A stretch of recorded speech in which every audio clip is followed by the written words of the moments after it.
In this video, we're going to take a look at blob storage with Vercel. And specifically, we're going to look at how we can upload some files to Vercel blob storage. We're going to look at how we can display a list of files that we've already uploaded. And we're going to take a look at how we can delete those files.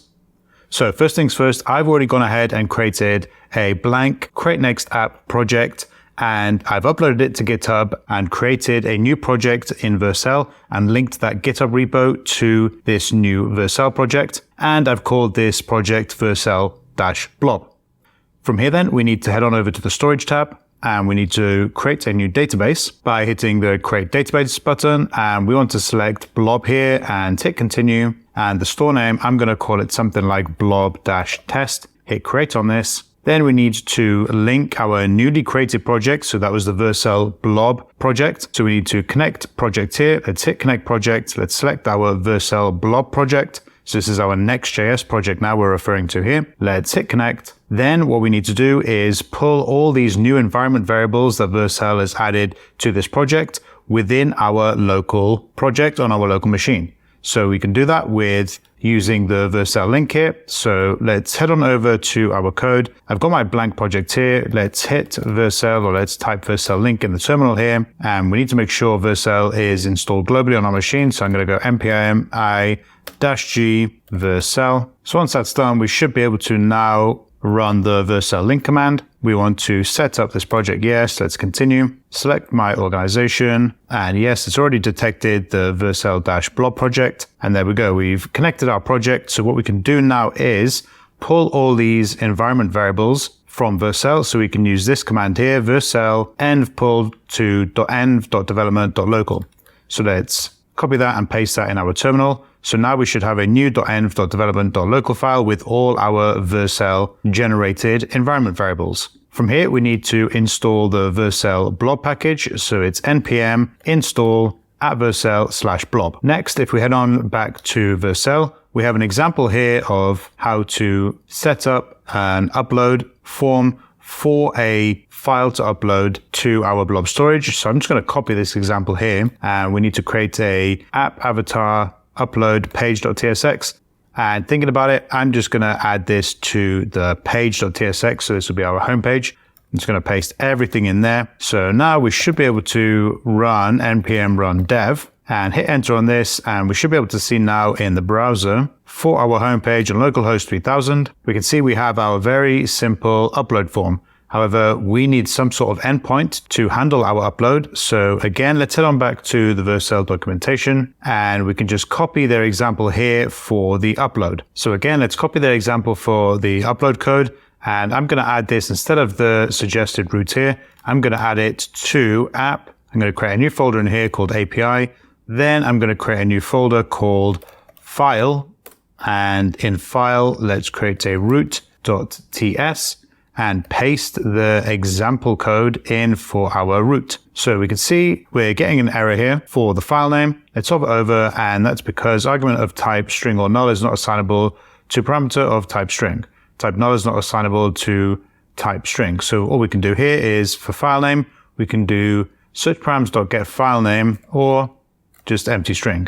And then ideally what we'll do is check to see if there is a file name and only then proceed with the upload if there is a file name. So then if we don't have a file name, we can return next response.json and just some message in here saying no file name detected or something like that. So then we also have in here an error for request.body. We have exactly the same error really. It's type null is not assignable to type string or readable or blob, etc., etc. So what we want to do is check to see as well if file name. We also want to check to see if request.body. So this should get rid of those errors. And a quick overview here is we're just importing the put function from @vercel/blob, and we're uploading whatever file that we pass to this API endpoint. We're grabbing the file name of that file and we're setting the access to public here. Now it's important to note that at the time of this recording, the only access available is public, but in the future there will be private access. However, just because only public access is available, it doesn't mean we can omit this. We do have to have this access set to public here. So with that said, let's test this out. First of all, I'm going to head on over to my page.tsx And what we need to do is, where we have our onSubmit handler here, we want to update the fetch URL. So instead of API avatar, we called our API root API/file. So let's go API/file here, and it's not upload, it's just API/file. We're going to grab the file name. We're going to pass the file name to our file upload endpoint. And of course, we're going to pass the actual file that we upload via the form.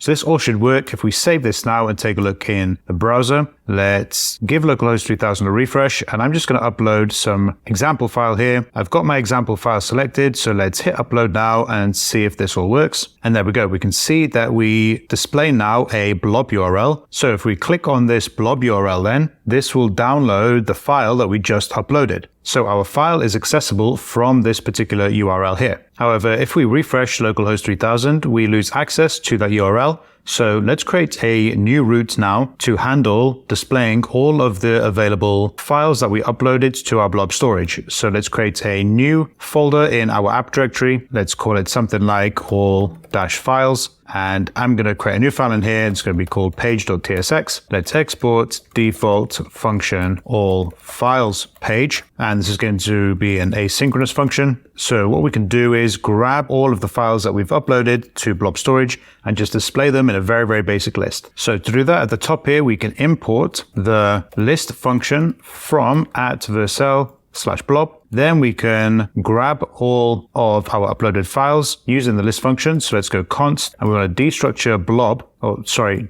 blobs from await list. Then let's just console log these blobs. So these blobs should be an array. So let's see what we've got on blobs here. I'm just going to return an example div in here, just say all files, just so we can see something on the screen. So let's navigate then to, in localhost 3000, let's navigate to the all-files page. And let's take a look in our terminal logs here. We can see we have blobs here, which is an array. And of course, there's only one element in the array, and that is the file that we just uploaded. And of course, we've got the URL and the path name and the size and the uploaded app for this particular file. So with that said, ideally what we want to do is loop over each of these array items and just display them in the list. And we're going to add a delete button so we can delete those files as well. So in our div here, let's just loop over our blobs. So let's go blobs.map. So for each blob, just going to return a div here. And instead of the URL, I'm just going to display the blob.path name. So this will be the file name for the blob. And I'm just going to put dash here, and I'm going to have a delete button. So let's say delete here in capital letters. And of course, because we're rendering from an array in React, we need to add a key to each of our divs here. So I'm just going to go blob dot, and I'm going to use the URL here because the URL should be a unique value for each of our files. So let's make sure this works then. If we refresh our browser, we can see we have our file name here and our delete button. So ideally, we want to hook this delete button up then. And whenever we click this delete button, it will hit a new API endpoint to delete that file from our blob storage. So to do this, we're going to need to have some sort of client component here. So I'm going to turn this button into a client component. I'm going to create a new file here and call it something like delete button.tsx. And we're going to use client at the top here. And let's go export default function delete button. And this delete button, we're going to have some props for this delete button. We're going to pass the URL for the particular file. And thinking about it, that's actually all we need. It's just the URL for the file that we want to delete. So then in our delete button, then we can destructure the URL and set it to type props here. Then we just want to return a button, and let's just put delete in here. We want to add an on-click handler. And then within this on-click handler, this is where we hit our API endpoint to delete our file. So here then, let's turn this into an asynchronous function first. Then we need to await fetch, and we're going to hit /API/file again, but we're going to use a delete request for the file endpoint.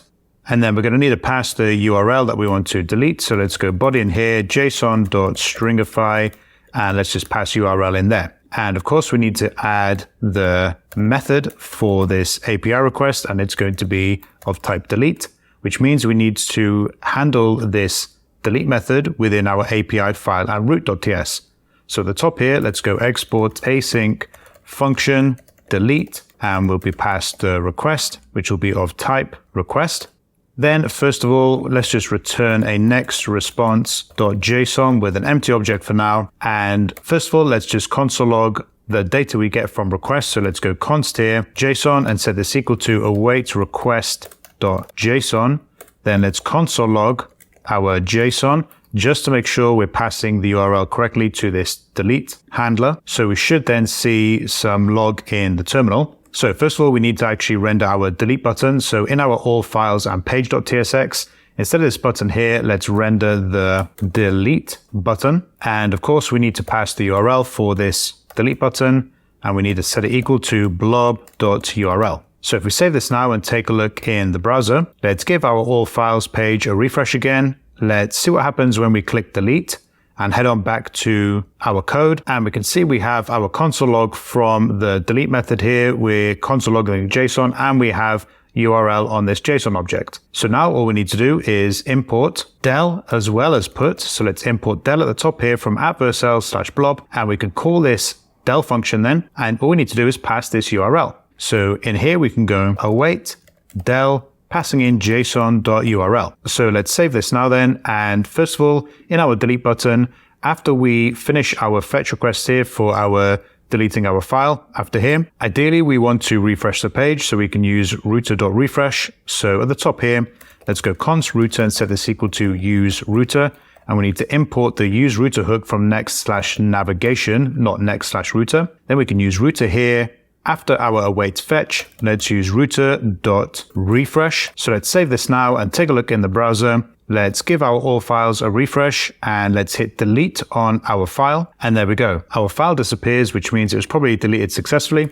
Let's hit refresh on our all files. And obviously we have no files now. I'm going to go through all this flow again. Let's head on over to localhost 3000. Let's choose a file to upload. Let's hit upload after we choose a file. Then once the upload's complete, we should see the blob URL here. But if we navigate then to all-files, again, we should see our list. And again, if we hit delete, this should then delete the file. We should no longer see it in the list because it's been deleted from our blob storage. So that's a very, very simple way to set up blob storage with Vercel.